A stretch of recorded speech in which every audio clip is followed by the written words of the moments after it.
Yo teman-teman semua, balik lagi sama gue Avan. Kali ini kita akan membahas sebuah alur cerita film jadul nih yang berjudul. Nah, film ini bercerita tentang seorang bocah kelas 5 SD yang punya rasa ingin tahu tinggi akan bentukan-bentukan semangka serta apem-empem milik wanita dewasa, sampai suatu ketika orang tuanya mempekerjakan gadis cantik untuk bantu-bantu di rumahnya. Dan pastinya di film ini kita akan melihat si bocah ini makin menjadi-jadi, guys. Nah, sebelum menonton video ini kalian tetap harus subscribe dulu supaya gak ketinggalan video-video terbaru dari gue. Gue Avan, selamat menonton.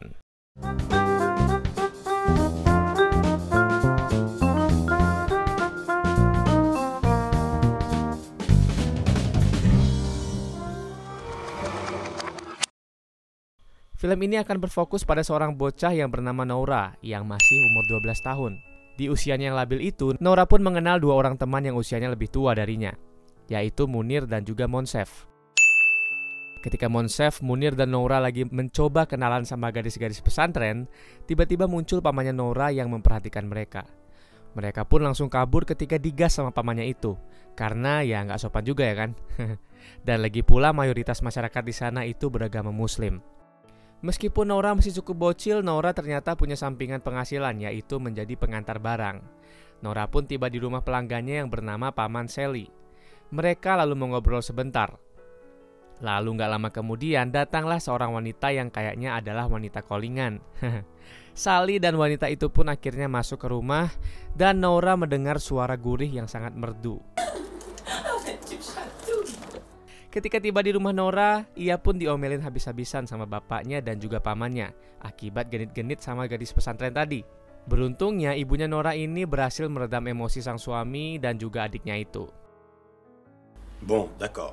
Keesokan harinya Noura pun kembali bekerja dengan membantu seorang tukang cukur yang bernama Pak Abdul Wahab. Di tengah-tengah pekerjaannya datanglah gerombolan pengunjuk rasa yang lagi OTW ke gedung DPR untuk membahas masalah politik dan menuntut keadilan. Lalu beberapa saat selesai bekerja, Noura pun kembali pulang ke rumahnya. Dia bercerita pada ibunya bahwa tadi dia melihat gerombolan pengunjuk rasa. Sang ibu pun enggan membahasnya dan ia malah meminta agar Noura nggak perlu lagi sibuk-sibuk kerja, karena sebenarnya keluarga mereka pun masih berkecukupan.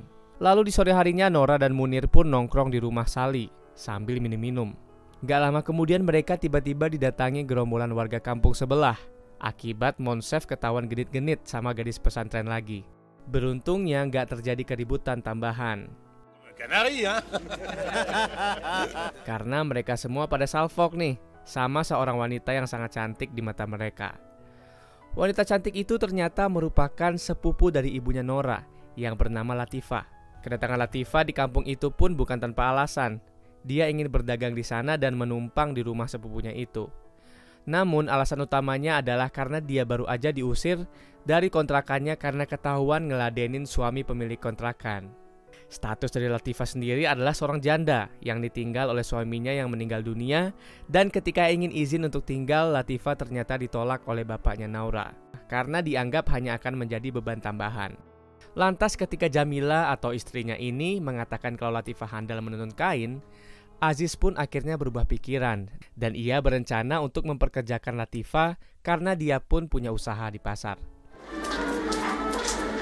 Suatu hari ketika ada orang mengantar makan siang untuk ayahnya di pasar, Noura melihat ayahnya lagi genit-genit sama customer sangat cantik. Tapi ya karena dianggap masih bocil, dia pun gak mempedulikannya. Noura lantas masuk ke dalam toko dan ia menemukan sebuah majalah orang tua di lemari sang ayah. Noura yang kepingin melihat lebih lama dan lebih seksama, lantas langsung membawa majalah itu dan diliatin bareng sama Munir dan tak lupa juga Monsef. Namun setelah diteliti, mereka semua merasa kurang dengan majalah itu karena kebanyakan foto-fotonya tuh pada kena sensor. Munir dan Monsef pun punya ide, gimana ya kalau Noura ikut sama ibunya pas lagi mau mandi di pemandian air panas yang khusus wanita.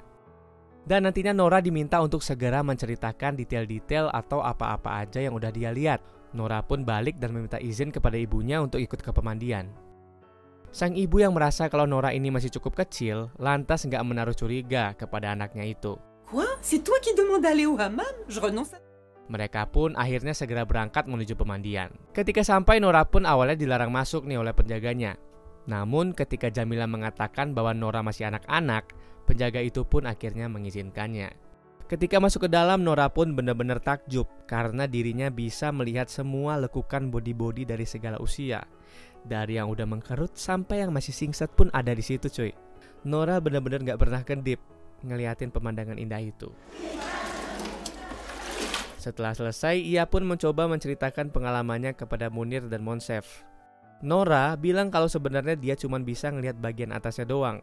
Kebanyakan orang-orang di sana masih pakai segitiga pengaman ketika lagi berendam di sana. Cerita dari Nora pun membuat kedua temannya itu kecewa karena memang yang ingin mereka ketahui itu adalah bentukan sesuatu yang ada di dalam segitiga itu. Ketika sampai di rumah Nora pun, Nora dia minta tolong oleh Latifah untuk mengambil dalaman miliknya yang lagi dijemur. Nora benar-benar langsung gercep untuk nolongin tantenya itu. Setelah itu Latifah ditawari Aziz untuk menikah lagi dengan seorang teman pedagangnya. Namun Latifah di sini menolak dan bilang kalau dia masih belum mau nikah lagi dalam waktu dekat.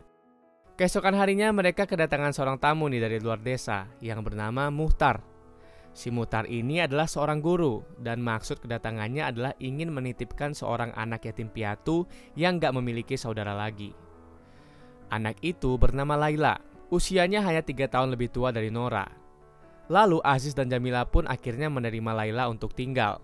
Namun dengan catatan, Laila harus mau membantu beberapa pekerjaan rumah atau dengan kata lain jadi pembantu lah di rumah itu. Dan akhirnya Laila pun mulai bekerja di rumah milik Nora. Sore harinya Nora mergokin ayahnya yang tiba-tiba meluk Latifah yang lagi nyiram tanaman. Aziz pun pura-pura bilang kalau dia salah sangka. Dia mengira bahwa Latifah adalah Jamila dari belakang. Padahal sebenarnya ya Aziz emang kegatelan aja sama Latifah. Beberapa hari kemudian di rumah Nora diadakan pesta kecil-kecilan yang ditujukan pada adiknya Nora yang baru aja kelar sunatan. Nora pun terlihat sibuk menjamu para tamu dari ibunya itu. Lantas ketika sore harinya, Nora masuk ke kamar Latifah untuk mengantar surat dari Sally. Gak disangka surat itu ternyata berisikan ajakan untuk pacaran. Latifah minta Nora untuk menyampaikan pesan dari surat itu, yang ternyata berupa penolakan dan terkesan merendahkan profesi Sally yang cuma tukang sol sepatu. Setelah itu Nora pun langsung pergi menemui Sally yang lagi cukur rambut. Tukang cukur rambut atau Pak Abdul pun menertawakan Sally yang baru aja ditolak mentah-mentah oleh wanita yang disukainya itu. Saat di rumah, Nora pun kedatangan saudara-saudara dari ibunya. Kedatangan mereka menambahkan kehangatan dan memeriahkan acara sunatan adiknya. Dan setelah itu mereka pun berniat ingin mandi air panas di pemandian khusus wanita lagi. Dan lagi-lagi Nora pun pingin ikut ke pemandian juga karena ingin melihat pemandangan-pemandangan dan memberitahunya kepada Munir dan juga Monsef. Dengan izin dari Jamila, Nora pun kembali diizinkan masuk. Kali ini Nora gak mau menyia-nyiakan kesempatannya. Dia benar-benar keliling untuk mencari pemandangan yang dia inginkan. Namun ketika Nora hampir mewujudkan cita-citanya, seorang wanita memergokinya dan melaporkannya kepada Jamila. Alhasil Nora pun gagal melakukan tugasnya dan diusir dari pemandian itu. Begitu malam tiba, Nora pun naik ke atap sekedar untuk menenangkan dirinya yang baru aja diomelin sama ibunya. Namun gak disangka dia malah menemukan Latifah yang lagi berduaan sama Sally di kamarnya. Nah, usut punya usut, ternyata Latifah juga demen sama Sally guys. Tapi dia memilih untuk merahasiakannya karena pasti hubungan mereka nggak bakal disetujuin sama Jamila dan juga sama Aziz. Je dois me défendre seul et... Melihat Sally dan Latifah yang lagi berpelukan membuat Nora jadi rada-rada sakne coy. Nora lalu turun ke bawah dan menuju kamar Laila pembantunya. Nora pun segera mendekat dan mulai menggerogoli kancing Laila. Namun saat hampir berhasil, tiba-tiba Laila pindah posisi dan rencana Nora pun lagi-lagi gagal maning. Singkat cerita, saat Nora sedang bersama paman Sally, ia mengungkapkan keinginannya untuk keluar dari zona nyaman dan merantau guna mencari jati diri. Sally ngasih tahu kalau merantau itu nggak seenak yang dia pikirin. Dia bakal terus kepikiran orang tuanya dan sering merasa sendiri. Dan sore harinya Laila diberi tugas untuk mandiin Nora. Karena Jamila dan Aziz ingin pergi ke suatu tempat. Nora yang otaknya rada-rada tentu memanfaatkan kesempatan itu dengan baik. Setelah Nora selesai mandi, dia pun berkata bahwa dia pingin pijitin Laila yang udah capek kerja, jadi pembantu seharian. Laila pun gak menaruh curiga nih sama Nora. Namun baru juga mulai tiba-tiba Jamila dan yang lainnya datang dan mergokin mereka. Alhasil Laila pun diminta ngemasin barang-barangnya dan bilang kalau besok dia akan dikembalikan kepada Pak Muchtar. Sehingga begitu malam tiba, Nora masuk kamarnya dan mendapati Laila yang sudah dalam keadaan siap untuk melakukan peruhuy-uhuyan. Gak disangka ternyata selama ini Laila memahami isi kepala Nora.